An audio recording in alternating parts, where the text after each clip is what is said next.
Waalaikumsalam warahmatullahi wabarakatuh. Istri saya sedang hamil. Semoga Allah berikan kemuliaan kepada anda dan istri serta keluarga. Amin. Istri antum hamil semua? Alhamdulillah, insyaallah.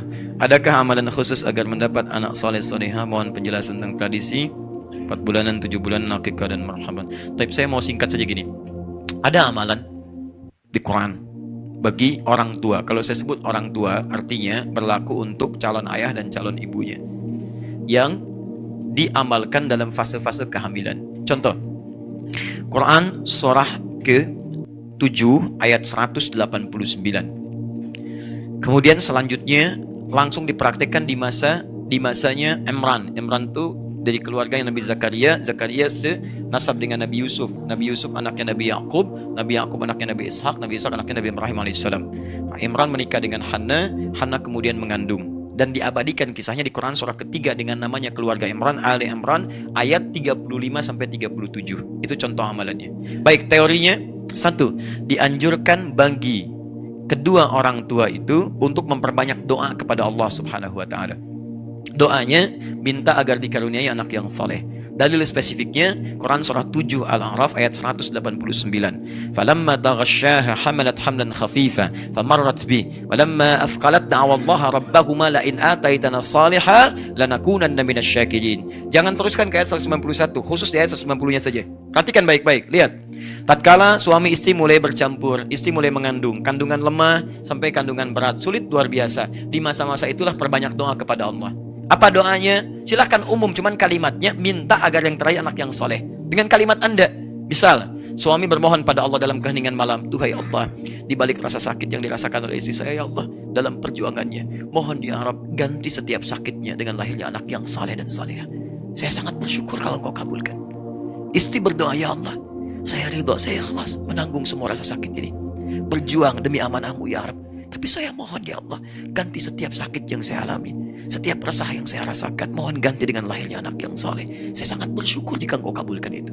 Dan doa perempuan yang tengah mengandung itu akan cepat sekali sampai kepada arsy dan dijawab oleh Allah Subhanahu wa taala. Boleh Anda berdoa langsung bernazar sekaligus dalam kebaikan. Seperti contohnya Hannah. Hannah menginginkan anaknya menjadi hamba yang dekat dengan Allah. Jadi kalau sekarang misal ahli tafsir, ahli hadis, yang ini tidak, langsung jadi abidah, hamba dekat dengan Allah. Contoh Quran surah 3 ayat 35, paling kiri pertengahan. Idh qalat imra'atu Imran rabbi inni nadhartu laka ma fi batni muharraran fataqabbal minni. Ingatlah, ingat itu artinya pelajari, pahami, ikuti kalau itu baik.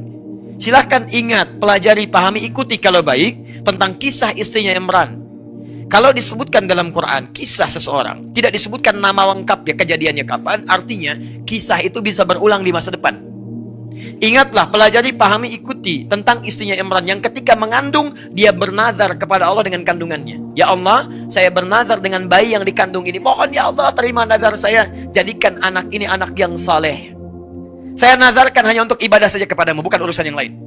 Saya nazarkan untuk urusan agama saja, tidak urusan yang lain. Maka apa yang terjadi? Mohon. Maka diterima oleh Allah Subhanahu wa taala. Ketika lahir diterima doanya. Bahkan ketika lahir berdoa lagi, diberi nama yang baik. Wa inni samaituha Maryam wa inni u'idzuha bika wa dzurriyyataha minasyaitonir rajim. Poinnya adalah di dua ayat ini Quran mengisyaratkan perbanyak doa kepada Allah. 3. Quran kita ambil surah ke-2 Al-Baqarah ayat 172.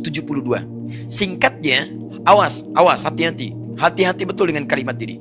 Tolong maaf ya, tolong ayah-ayah, calon ayah ketika istri sedang mengandung, juga nanti setelah melahirkan, saya bicara dengan tahap kandungan dulu, jangan sekali-kali membawa yang haram ke dalam rumah sampai dikonsumsi oleh istri Anda yang tengah mengandung, karena bahayanya luar biasa. Begitu Anda dapatkan yang haram dari hasil yang tidak baik, hasil sogokan, hasil penipuan, hasil riba, hasil macam-macam, dimasak jadi makanan, ditelan kemudian oleh istri Anda, masuk ke dalam makanan yang diserap oleh janin anak Anda. Itu yang berbahaya. Maka ketika masuk ke situ ada larangan yang sangat berbahaya di situ. Maka turunlah ayat-ayat meminta para ayah untuk mencari nafkah yang halal. Ya ayyuhalladzina amanu kulu min thayyibati ma razaqnakum. Hei orang-orang beriman, sepanjang Anda mengaku beriman, cari yang halal, cari yang baik-baik. Kalau kamu sudah sediakan yang baik, kenapa kamu pilih yang tidak baik? Kamu bisa pilih yang halal, kenapa yang haram? Toh kamu itu ketika hidup tidak akan kehilangan rezeki. Jangan takut kehilangan. Dicari yang halal, dapatnya segitu berkah. Cari yang haram, dapatnya segitu juga. Ingat, rezeki Anda tidak akan tertukar. Hanya putri yang ditukar. Ingat, menteri yang tertukar. Rezeki tidak. Kalau jatah Anda sampai meninggal 1 miliar, sampai wafat 1 miliar nggak akan tertukar. Anda cari yang haram dapatnya 1 miliar. Anda cari yang halal dapatnya 1 miliar. Kalau bisa dengan cari yang halal, kenapa cari yang haram? Kenapa? Kalau bisa dapatkan dengan cara yang taat, kenapa bermaksiat? Bedanya di keberkahan. Rizki yang berkah itu menghadirkan segala kemuliaan dalam hidup Anda. Dia tidak akan kehilangan rizki. Jangan khawatir, jangan takut. Datangi yang halal. Masuk konsisten di dalamnya. Baik teman-teman, ini poinnya. Begitu Anda coba-coba mengambil itu semua, maka apa yang terjadi? Anda sedang memandang bara neraka dalam perut istri Anda plus dalam janin anak Anda. Maka yang lahir akan sesuatu yang luar biasa. Kata Nabi, hati-hati. Paling minimal doanya sulit akan terhijab dengan yang haram itu. Ya, awas. Tsumma dzakara rajulan, Nabi mengisahkan seorang lelaki yutilu safar, menempuh perjalanan panjang, as'asa aghbara, sampai berpenampilan dekil kumal. Maaf, yamuddu yadayhi ila sama, tangannya diangkat ke langit, fayaqulu ya Rabb ya Rabb. Dia melakukan 3 amalan untuk mempercepat dikabulkannya doa. 1, perjalanan panjang karena Allah. Dia ingin bertobat karena Allah. Perjalanan ingin berdoa karena Allah. 2, mengangkat tangan. Doa orang yang mengangkat tangan lebih cepat dikabulkan dibandingkan dengan yang diam. 3, menyebut al-asmaul husna. Orang yang memulai dengan al-asmaul husna lebih cepat dikabulkan dibandingkan dengan yang tidak. Dia melakukan ketiganya. Seharusnya 3 kali lebih cepat dari orang biasa. Tapi kata Nabi, anna yustajabu lidzalik. Mustahil doanya bisa dijawab. Mustahil, mustahil, mustahil. Mustahil. Kenapa? Maaf, mat'amu haramun. Karena makanan yang masuk ke perutnya haram. Perhatikan sini. Ini apa? Gelas. Isinya apa? Halal atau tidak? Apa fungsi air? Menghilangkan haus. Kita cek. Bismillah. Alhamdulillah. Sekarang lihat. Gelas ini kosong atau berisi? Atasnya ada penutupnya atau tidak? Tidak. Isinya apa? Air. Kalau saya masukkan spidol, bisa nggak? Bisa. Masuk. Kan? Bismillah. Lihat sini. Ini atasnya terbuka, saya masukkan spidol, masuk. Saya masukkan uang, masuk tidak? Masuk, saya masukkan. Saya masukkan mutiara, masuk tidak? Tergantung, kalau mutiara sebesarnya tidak, ya. Di poinnya, kalau kita kikis-kikis, masuk. Sekarang persoalannya, lihat sini. Kalau saya tutup begini, saya masukkan spidol, masuk tidak? Saya masukkan koin, masuk tidak? Seperti itulah orang yang bermaksiat di hadapan Allah. Ketika yang haram masuk dalam dirinya, maka akan ada sekat dalam jiwanya. Naqtas sauda. Kalau semakin banyak masuk yang haram, jadilah seperti ini. Bukan Allah tidak mengabulkan doanya. Jadi begitu diberikan mantul. Yang paling bahaya, kalau yang haram masuk kemudian menyebar dengan darah, jadi daging. Masuk ke telinga, turun Quran surah 6 ayat ke-25. Wa fi adhanihim waqra. Di telinga ada sumbatan seperti ini. Akhirnya apa yang terjadi? Begitu adzan berkumandang Allahu Akbar, balik mental. Gak bisa. Karena maksiat menutup pintu telinganya. Bahaya. As-salatu khairum minan naum. Berubah. An-naumu khairum minas salah. Tidur. Padahal rumah dia samping masjid. Speaker kesini ke rumah dia. Gak bisa. Tapi yang haram, karena haram ketemu haram, nyambung. Konser musik, ada maksiatnya, ada jogetnya. Wah, 10 juta dibeli, tiketnya habis. Samping rumah, majlis taklim. Gratis. Ustaznya datang sendiri, nulis sendiri, ngapus sendiri, direkam. Ada sarapan paginya, gak datang. Susah, samping rumah, susah. Kenapa? Karena perangkat hidupnya itu nyambung dengan yang sejenis, frekuensinya sama. Maksiat ketemu maksiat, taat ketemu taat. Karena itu kalau Anda jadi orang baik, Anda gak akan nyambung pada maksiat. Gak akan nyambung. Kata-kata Anda pasti baik. Ke tempat yang tidak baik gak akan melangkah. Tapi kalau Anda jadi orang yang tidak baik, mudah mengeluarkan yang tidak baik. Kalau Anda mudah mengeluarkan yang tidak baik, cek apakah ada maksiat atau yang haram dalam diri Anda.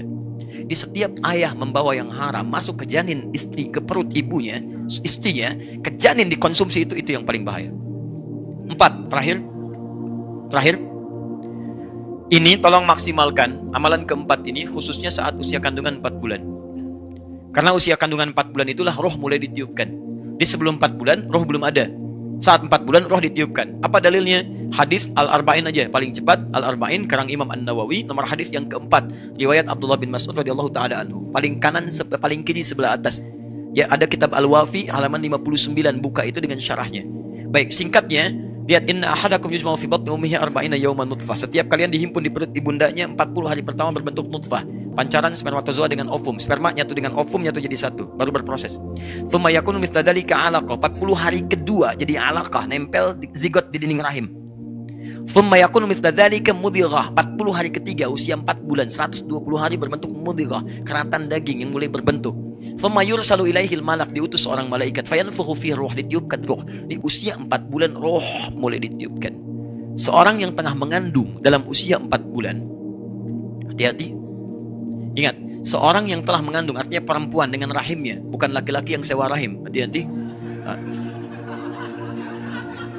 Dia mengandung dalam usia 4 bulan, maka roh ditiupkan, ada roh di dalam kandungannya. Sudah masuk. Nah, kalau roh sudah masuk ini, maka sepakat para ulama, kedua orang tua ini mesti memperbanyak amal soleh. Karena setiap kegiatan yang soleh yang dikerjakan oleh ayah, khususnya ibunya, itu akan berdampak langsung kepada janinnya. Dan hebatnya, itu sudah diteliti oleh para dokter, termasuk dokter-dokter dari kalangan non-muslim. Saya coba konfirmasikan ini ketika mengandung istri saya. Ya, ketika mengandung istri saya anak yang pertama, datang kami ke dokter kandungan muslimah. Ketika datang, langsung mengatakan, ya Pak, ini sudah ada penelitian Pak, dari dokter-dokter se-Asia Muslim, menyimpulkan bahwa ketika ayah ibunya banyak berbuat amal soleh, itu langsung berpengaruh pada posisi janin di dalamnya.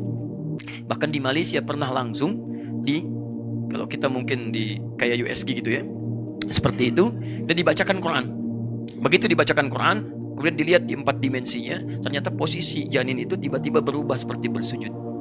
Nah, dan hasilnya ternyata luar biasa. Semakin banyak orang tua berbuat amal soleh, misal Anda rajin baca Al-Quran, rajin menunaikan sholat, tahajudnya macam-macam, itu akan berdampak pada keadaan janinnya. Sebaliknya, orang tua yang rajin maksiat akan berdampak dahsyat pada keadaan janinnya. Nah, ternyata pembuktian luar biasa. Saya coba itu semua. Ya, jadi ketika istri misalnya tengah mengandung, baca Quran Bun, baca Quran bismillah.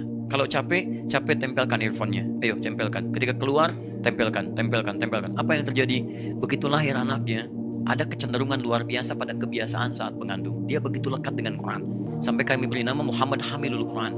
Saya pergi dakwah, itu di rumah ini mungkin sharing saja, Anda bisa praktekkan, tidak harus lo jadi ustaz. Ya, kita bikin beli speaker aktif. Ya. Kemudian diisi dengan isi murattal. Itu 24 jam bunyi terus. Kami keluar pun ada dan hasilnya enak, Pak. Gak percaya silahkan, rumah kita tuh sejuk, tenang dengan suasana Quran. Nyala aja terus. Anda keluar pun biarin aja begitu.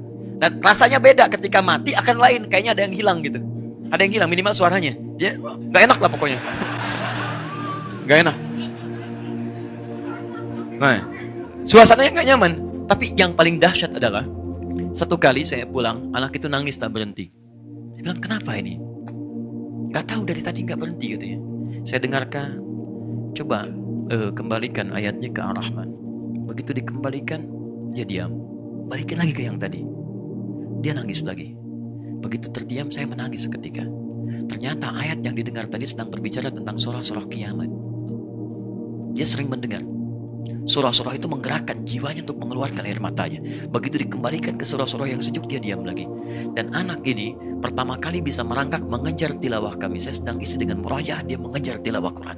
Dia rebut mushafnya. Begitu mendengar suara Quran, dan dia bisa merangkak di situ. Dia bisa berdiri ketika mendengar suara Quran dalam sholat. Dia bawa sapu, loncat-loncat begini, bukan loncat jalan-jalan, ya misalnya. Kemudian berdiri, tahu-tahu di samping kami sudah berdiri, dan dia bisa berdiri dengan mengejar Qurannya. Tapi hati-hati yang penting, ketika sudah dekat dengan Quran, nah jangan Anda hadirkan lawannya. Salah satu lawannya itu musik-musik, apalagi yang tadi yang ada maksiat-maksiatnya, dia akan lupa lagi di situ.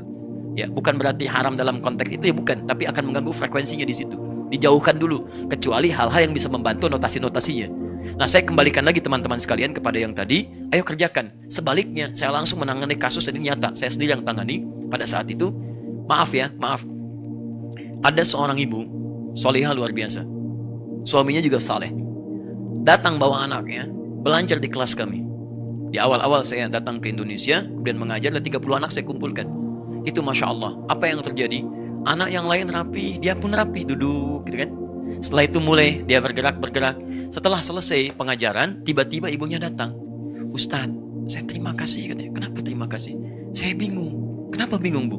Anak saya, kalau saya bawa kemanapun, itu selalu saya tunggu di depan kelas. 5 menit pasti oleh gurunya diantarkan lagi.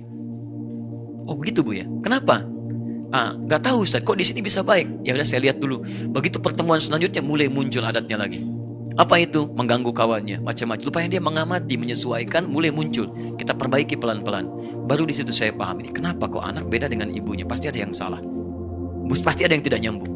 Saya menduga saat itu barangkali ini diadopsi. Ternyata betul ketika saya tanya, Ustadz, mohon bisa dipahami, anak itu sesungguhnya kami angkat adopsi, kami selamatkan bahasa dari seorang ibu yang mengandung anak kembar.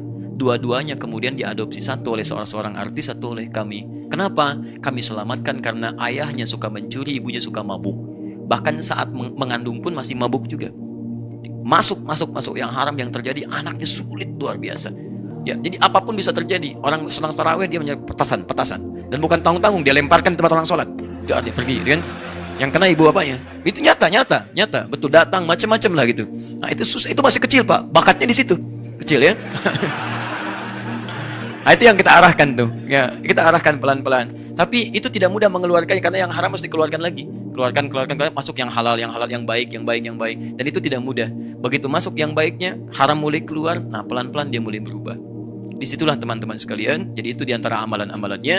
Nah, orang tua kita dulu sangat singkat. Hey, kalau kamu mau anaknya laki-laki nanti lahir misalnya baik, baca surat Yusuf. Kalau perempuan solehah baca surat. Nah, yang dimaksud baca itu kalau bahasa orang tua kita pelajari, bukan cuma dibaca. Pelajari surat Yusuf, bagaimana Nabi Yakub merawat Yusuf, memperhatikannya, kemudian memberikan hal yang luar biasa kebutuhannya. Nanti kalau lahiran laki-laki, rawatlah seperti Yakub merawat Yusuf. Jadilah kemudian anaknya akan seperti itu, nilai kebaikannya, walaupun tidak jadi Nabi. Kalaupun Anda lahir perempuan, rawat seperti Bapak Ibu Maryam merawat Maryam. Baca surat Maryam. Bagaimana kasih sayang Bapak Ibu kepada Maryam, bagaimana Maryam dititipkan pada seorang guru yang saleh, bagaimana Maryam dibuatkan rumah tempat yang bagus menjadi mihrab. Itu yang dilakukan. Nah, kita tuh salah paham. Ya, yang dibaca itu saat kandungan bukan dipelajari, dibaca, gitu kan? Anda kalau cuma baca nggak paham, sampai kiamat kurang 2 hari nggak akan jadi. Akan begitu aja. Loh, kok saya baca Yusuf yang keluar Maryam? Misalnya, kan? Nah, itu bukan itu maksudnya. Itu jadi salah paham di situ. Ya, maksudnya adalah pelajari itu supaya saat nanti lahir apapun jenis kelaminnya maslahat buat Anda. Anda tinggal mendidik sesuai dengan konteks suratnya. Jelas sampai sini?